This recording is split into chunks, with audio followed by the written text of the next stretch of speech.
Saraswati group દ્વારા ચાલતા આ વિડિયો શ્રેણીમાં હું બ્રિજેશ સાકળેચા આપ સૌનું હાર્દિક સ્વાગત કરું છું। આપણે ચેપ્ટર નંબર 1 આપણી આસપાસના દ્રવ્ય ભણતા હતા કે જેમાં આપણે દ્રવ્યની લાક્ષણિકતા, દ્રવ્યની અવસ્થાઓ અને ત્યારબાદ આપણે છેલ્લો જે સેશન હતો તેમાં તાપમાન વિશે ડિટેલમાં ચર્ચા કરી કે આપણે કોઈ પદાર્થ ઘન પદાર્થ હશે એને વધુ તાપમાન આપો તો એ કેમાં ફેરવાશે? પ્રવાહીમાં। પ્રવાહીને પણ વધુ તાપમાન આપો, ગરમી આપો તો એ કેમાં ફેરવાશે? વાયુ સ્વરૂપમાં। તો અહીંયા આપણે જેમ ટેમ્પરેચર વધારતા જઈએ તેવી કઈ પ્રોસેસ થાય છે કે જેથી કોઈ એક અવસ્થામાંથી પદાર્થ બીજી અવસ્થામાં ફેરવાય। આપણે એનું કારણ જોયું કે તાપમાન વધારો એટલે એનું તળિયું ગરમ થાય એટલે કે જે ઘટક કણો હોય છે એ ડિસ્કો કરવા માંડે એટલે કે કંપન કરવા માંડે, એની ગતિ ઉર્જામાં વધારો થાય કે જેથી એનું આકર્ષણ બળ વહી ઘટે એટલે કે બંધ તૂટે અને અસ્તવ્યસ્ત ગતિ કરવા માંડે કે જેથી કણો વચ્ચેનું અંતર વધે એટલે એ કેમાં આવશે? ઘનમાંથી પ્રવાહીમાં, અને પ્રવાહીમાંથી તમે સતત ગરમ કરી રાખો તો કેમાં ફેરવાય? વાયુમાં। તો અહીંયા તમને એક વસ્તુ હજી સમજાવી છે કે ગલનબિંદુ સમજ્યા આપણે પેલા કેટલી વસ્તુ સમજ્યા? ગલન કોને કહેવાય? તો કે જ્યારે કોઈ પદાર્થ છે એ ઘન અવસ્થામાંથી પ્રવાહી અવસ્થામાં રૂપાંતરણ થાય એ પ્રક્રિયાને શું કહેવાય? ગલન। જ્યારે કોઈ પદાર્થ ઘન અવસ્થામાંથી પ્રવાહી અવસ્થામાં રૂપાંતર પામે એને આપણે શું કહીએ? ગલન। ગલન બિંદુ કેને કહેવાય? તો કે જે તાપમાને એટલે તમે કઈ ગરમી આપશો તો જ પદાર્થ છે ઘનમાંથી પ્રવાહીમાં ફેરવાશે। તો જે તાપમાને પદાર્થ છે અથવા તો દ્રવ્યના કણો એ ઘનમાંથી પ્રવાહીમાં ફેરવાય એ તાપમાનને આપણે શું કહીએ? તે પદાર્થનું ગલન બિંદુ। આપણે એ પણ જોયું હતું કે જેના આકર્ષણ બળ એકદમ પ્રબળ હશે એનું ગલન બિંદુ ઊંચું હશે અને જેનું આકર્ષણ બળ એકદમ નીચું હશે એનું ગલન બિંદુ નીચું હશે। તો ત્યારબાદ હવે હું તમને જણાવું છું ગગુ કેને કહેવાય? ગગુ એટલે ગલન ગુપ્ત ઉષ્મા। ગલન ગુપ્ત ઉષ્મા કોને કહેવાય? ગલન ગુપ્ત ઉષ્મા। ગગુ એટલે શું? તો કે જો સમજો એક પ્રોસેસ મસ્ત સમજાવું છું। મારી પાસે એક પાત્ર છે, બરાબર? આ પાત્રની અંદર મેં બરફનો ટુકડો રાખી દીધો।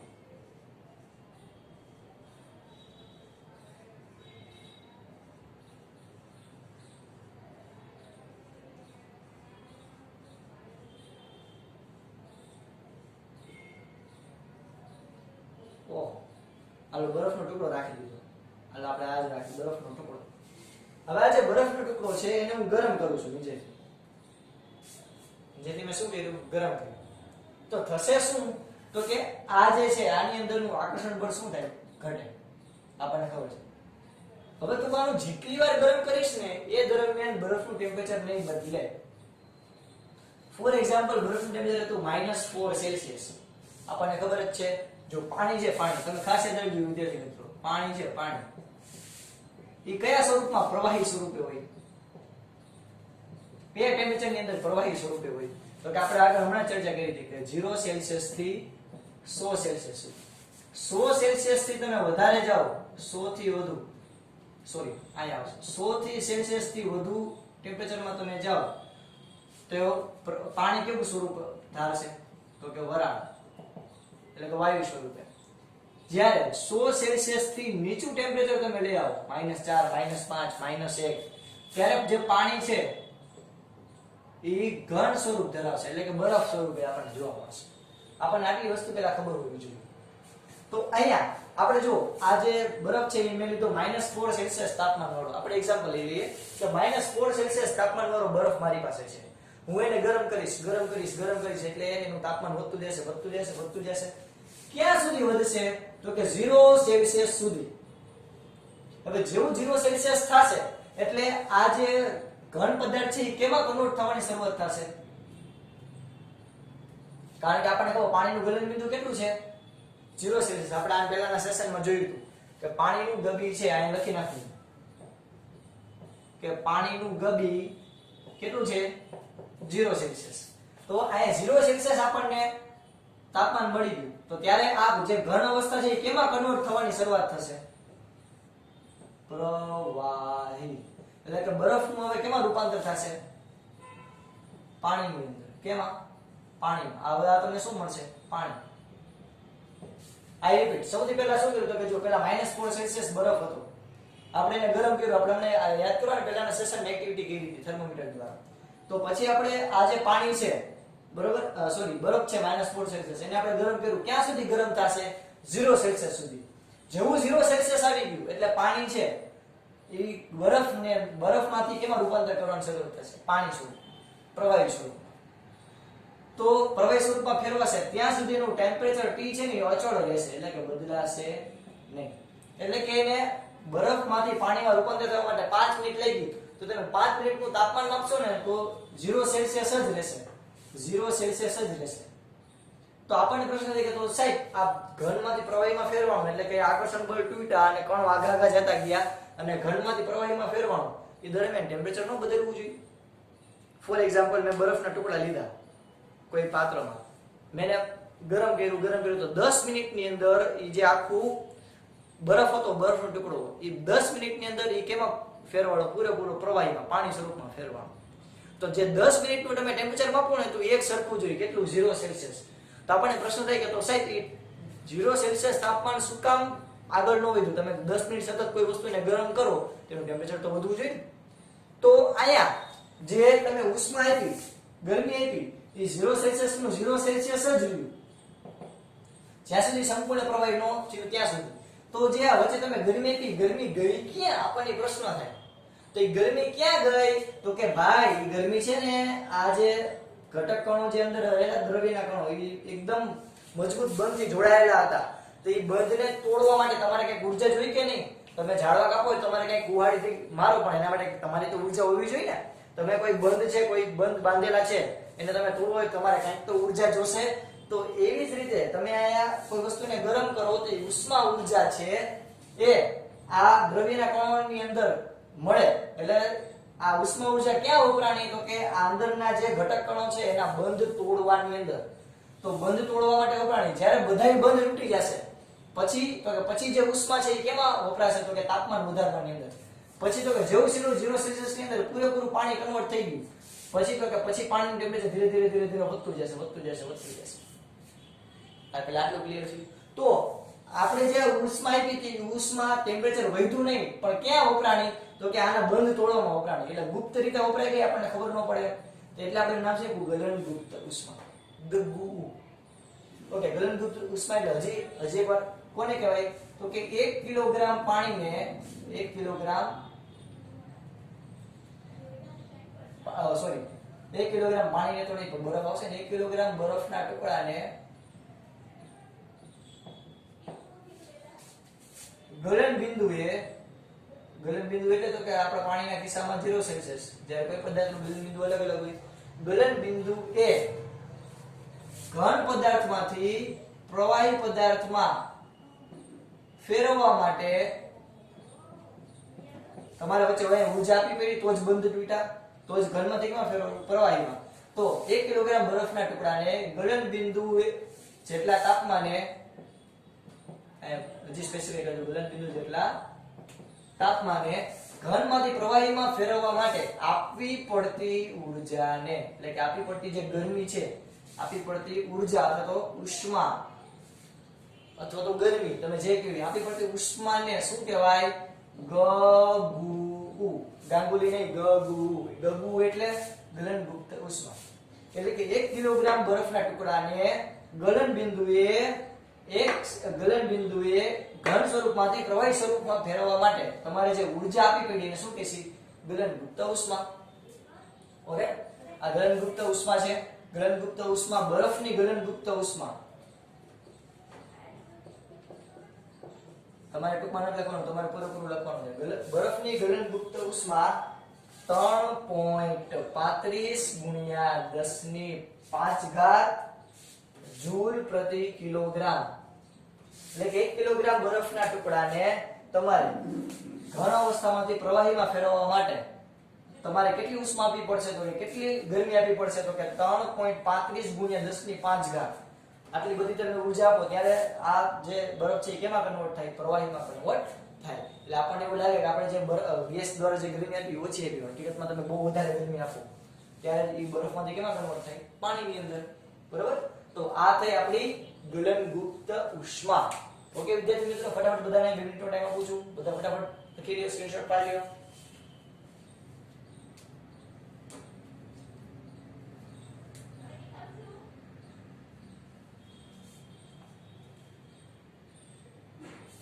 હવે જો સમજો, આયા જે કોઈ બરફનો ટુકડો હતો એને આપણે ઉષ્મા આપી, ગરમી આપી, ઊર્જા આપી, એટલે પછી પ્રવાહીમાં ફેરવાનો.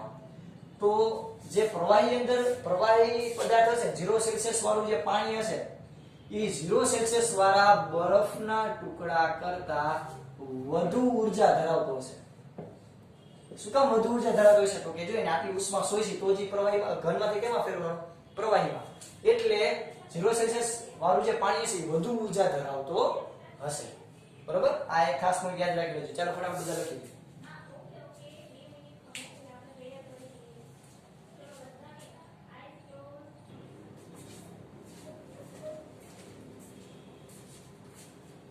ઓકે ચાલો હવે જોઈએ આપણે ઉત્કલન બિંદુ કોને કહેવાય.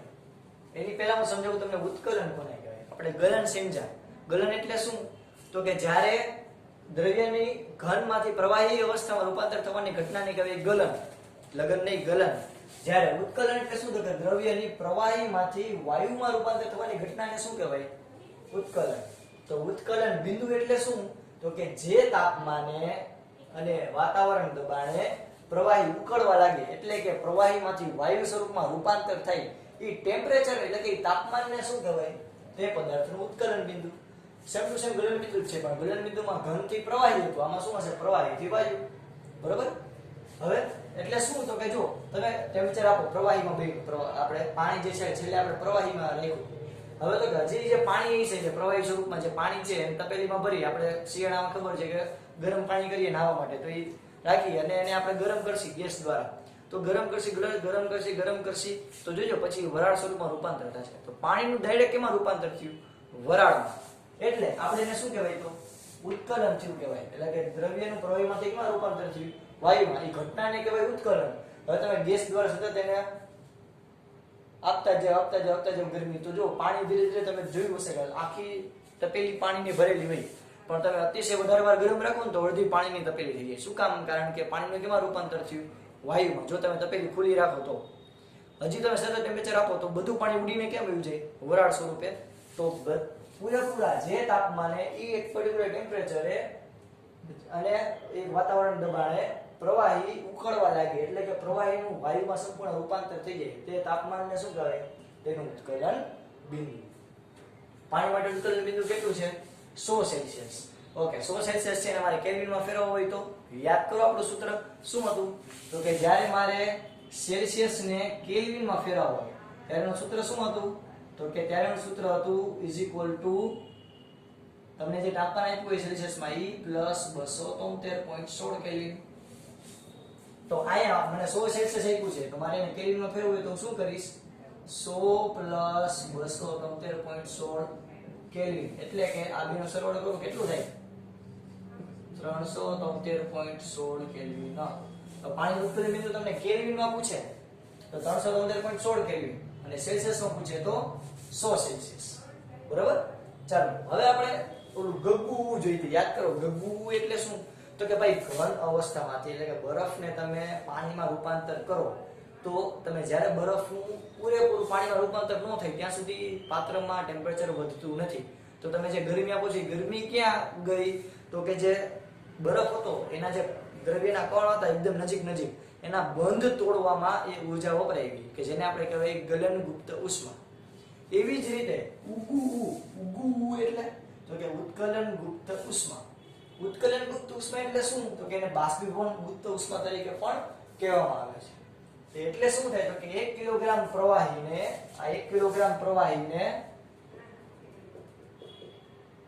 આ મારી પાસે કેટલું? તો કે 1 કિલોગ્રામ પ્રવાહી હોય. 1 કિલોગ્રામ પ્રવાહીને એક વાતાવરણ દબાણ, એટલે કે નોર્મલ આપણું જે એટમોસ્ફિયરિક પ્રેશર હોય ત્યારે, અને ઉત્કલન બિંદુ જેટલા તાપમાન, એટલે કે હું મીણબત્તીથી અથવા તો ગેસથી તાપમાન આપતો જાવ કેટલું? તો કે 100 સેલ્સિયસ તાપમાન આપું. કારણ કે પાણીનું ઉત્કલન બિંદુ કેટલું છે? 100 સેલ્સિયસ. તો ઉત્કલન બિંદુ જેટલા તાપમાને પ્રવાહીનું કેમાં રૂપાંતર થાય? વાયુમાં રૂપાંતર કરવા માટે. પ્રવાહીનું કેમાં રૂપાંતર કરવા માટે?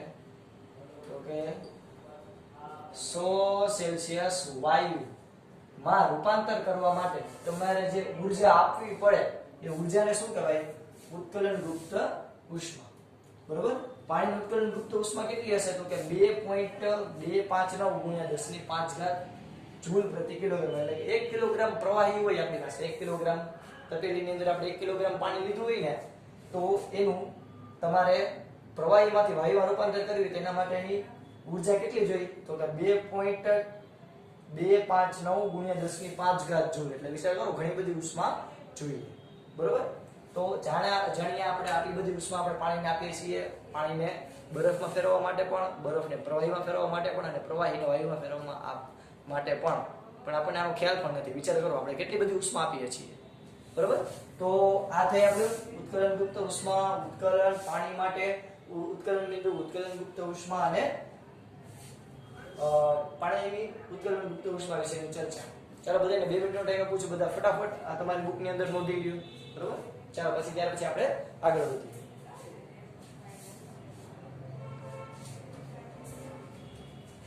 સારું, ચાલો હવે તો કે અહીંયા આપણને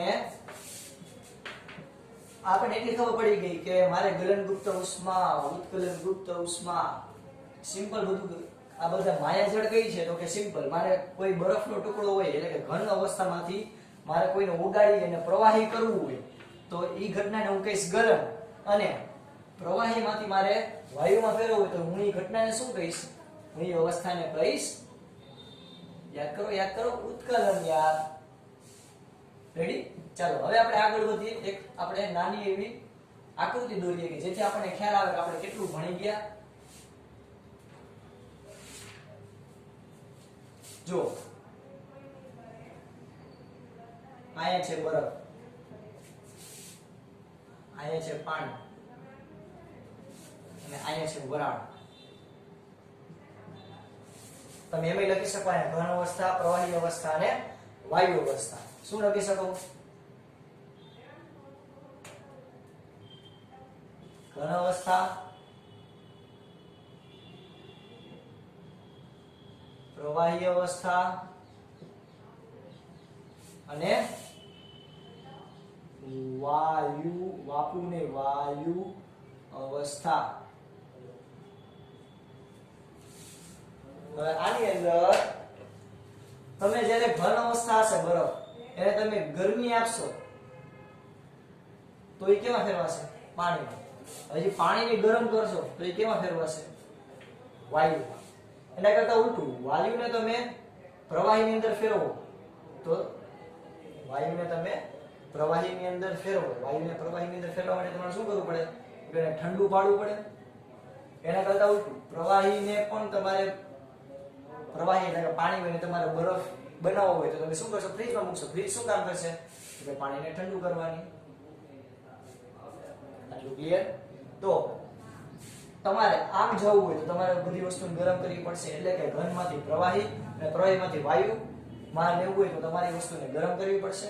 અને જો ઊંધું જવું હોય એટલે કે વાયુમાંથી પ્રવાહી અને પ્રવાહીમાંથી બરફ મેળવવું તો તમારે કોઈ વસ્તુને ઠંડી કરવી પડશે. આટલું ક્લિયર?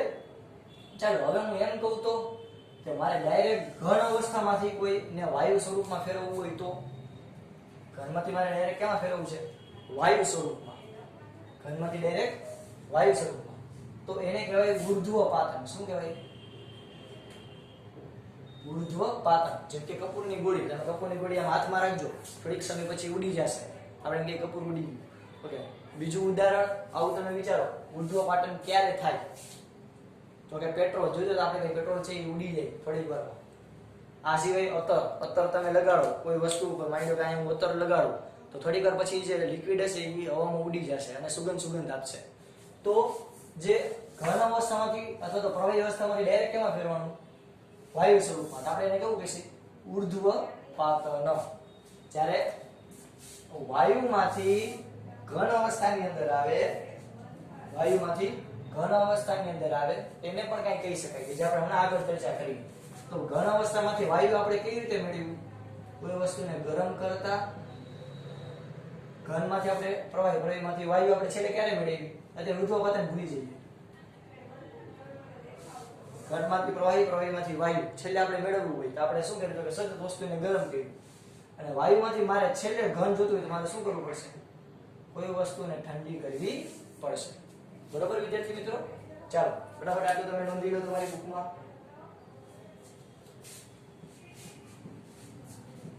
હવે તો કે હવે આપણે ચર્ચા કરીએ દબાણ. કોને કહેવાય દબાણ? તો ઓલરેડી તમે ભણી જ ગયા છો નાના ધોરણની અંદર. દબાણ એટલે શું? તો કે વાયુને પોતાનું કંઈક દબાણ હોય. દબાણ એટલે તો કે વાયુને જે પાત્રમાં ભરવામાં આવે, વાયુ હોય ફોર એક્ઝામ્પલ આ પાત્ર છે એમાં અહીંયા વાયુ છે, અને જે પાત્રમાં ભરવામાં આવે એનું કદ મોટું હોવાને લીધે ઈ જે દિવાળી છે ને એમાં સતત બળ લગાડતું હશે કે મારે બહાર જવું છે, મારે બહાર જવું છે. એનું બેસ્ટ એક્ઝામ્પલ મેં તમને આને પહેલા પણ કીધું હતું કે આપણી જે સાયકલ હશે એની ટાયર હશે, એની અંદર ટ્યુબ હશે, એ ટ્યુબની અંદર જે તમે હવા ભરો છો તો તમે જોજો ક્યારેય પણ પંચર થાય એટલે કે ક્યાંકથી ઈ ટ્યુબ તૂટે, છિદ્ર થાય તો એ છિદ્ર મારફતે હવા બહાર આવે. શું કામ બહાર આવે? તો કે સતત ટાયર જે છે એની સપાટી ઉપર હવા બળ લગાડતી મારે બહાર જવું, મારે બહાર જવું. જો ક્યારેક વાલ્ગુલો પણ ઢીલો હોય તો તરત હવા બહાર આવી જાય. ક્લિયર? તો સતત વાયુ જે છે એ સપાટી પર બળ લગાડતું હશે તો એને કહેવાય દબાણ. દબાણ એટલે શું? તો કે એકમ ક્ષેત્રફળ દીઠ લાગતા બળને દબાણ કહેવાય. એકમ ક્ષેત્રફળ દીઠ લાગતા બળને કહેવાય દબાણ. ઓકે, ક્ષેત્રફળ દીઠ લાગતા બળને કહેવાય દબાણ. એટલે એટલી ચર્ચા કરી. ઓકે, દબાણનો SI એકમ, દબાણનો SI એકમ શું છે? તો કે દબાણનો SI એકમ છે બળને, એકમ છે ન્યૂટન, ક્ષેત્રફળનો એકમ છે એરિયા. એરિયાનો એકમ શું છે? Metre square. એટલે કે આનો SI એકમ છે ન્યૂટન પ્રતિ મીટર સ્ક્વેર. અથવા તો આનો બીજો એકમ છે પાસ્કલ. શું છે? કારણ કે પાસ્કલ નામના વૈજ્ઞાનિકે દબાણ પણ ઘણી બધી રિસર્ચ કરેલી છે જેના માનમાં આપણે એનો એકમ રાખીએ છીએ પાસ્કલ. તો સિમ્પલ નોર્મલ એક એટમોસ્ફેરિક પ્રેશર, એક એટમોસ્ફેરિક પ્રેશર એટલે કે ATM, એટમોસ્ફેરિક પ્રેશર એટલે કે એક વાતાવરણ દબાણ. આ વાતાવરણ દ્વારા આપણા ઉપર દબાણ લાગે છે તો એક વાતાવરણ દબાણ બરાબર કેટલું થાય? તો કે 1.01 ગુણ્યા 10⁵ પાસ્કલ.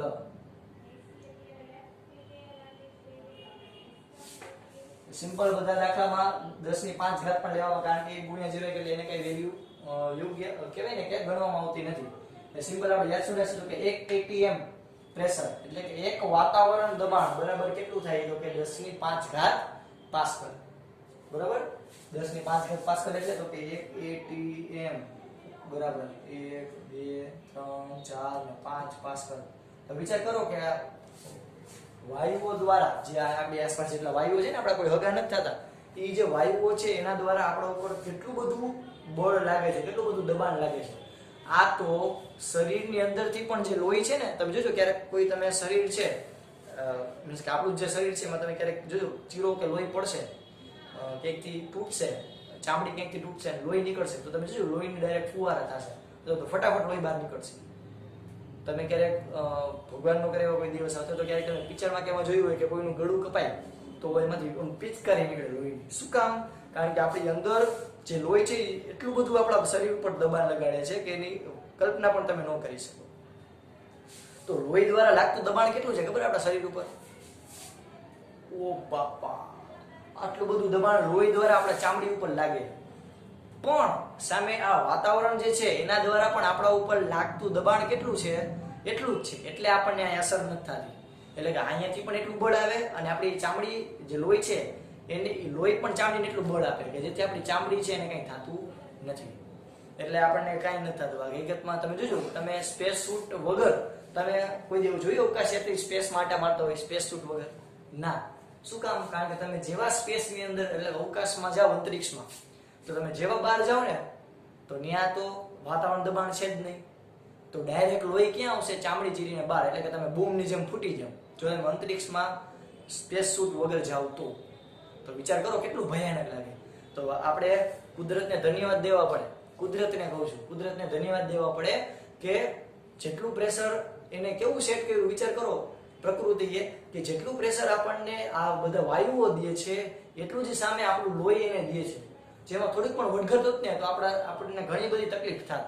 ફોર એક્ઝામ્પલ જો તમને એક ઉદાહરણ કહું, આપણે પહાડ ચડીએ ત્યારે બહુ ઊંચે માઉન્ટ એવરેસ્ટ કે ત્યાં જઈ તમને એવો ખ્યાલ હશે, ઘણા તમે એવી બાયોગ્રાફી કેવું જોયું છે કે જેમ ઉપર ચડતા જઈએ ને એમ શ્વાસની તકલીફ થતી જાય અથવા તો લોહી નીકળવા માંડે. શું કામ? કારણ કે તમે જેમ ઉપર જાઓ તો એમ વાતાવરણનું દબાણ ઘટતું જાય. તો વાતાવરણનું દબાણ ઘટે એટલે લોહી છે એનો પ્રભાવ ચાલુ કરે, લોહી સતત ચામડીને બળાવે કે જેથી અમુક જગ્યાએથી લોહી નીકળવા માંડે, જેમ કે નાકમાંથી લોહી નીકળવા માંડે. કારણ કે લોહીને તો બહાર જવું હોય, વિચાર કરો. રેડી? એટલે આપણે અહીંયા અત્યારના છીએ નોર્મલ ટેમ્પરેચરે જમીનની સપાટી ઉપર, એટલે આપણને જેટલું વાતાવરણ દબાણ લાગે એટલું જ આપણું અંદરથી લોહીનું દબાણ લાગે કે જેથી બે સંતુલિત થઈ જાય. બરાબર? તો આપણે ચર્ચા આ કરતા હતા 1 atm એટલે કે 1 એટમોસ્ફિયરિક પ્રેશર, એક વાતાવરણ દબાણ બરાબર કેટલું થશે? 10 ની જનરલી આપણે આને લખીશું 10⁵ પાસ્કલ, અથવા તો તમે આને એમ પણ કહી શકો, પ્યોર તમને ચોખ્ખો આંકડો કહું તો થાય 1.01 × 10⁵ પાસ્કલ. બરોબર વિદ્યાર્થી મિત્રો? આપણે આયા સુધી આજે રાખીએ છીએ. આજે જેટલું પણ કરેલું છે તમારે કેટલી વાર કરવાનું રહેશે? 2 વાર. એકવાર બાકી બુકમાં, એકવાર રફ બુકમાં. બાકી બુકમાં લખો, પછી એકવાર વાંચવાનું, પછી રફ બુકમાં મોઢે લખવાનું. બરોબર? ઓકે. જય ભારત, જય Hind. Physics is a life.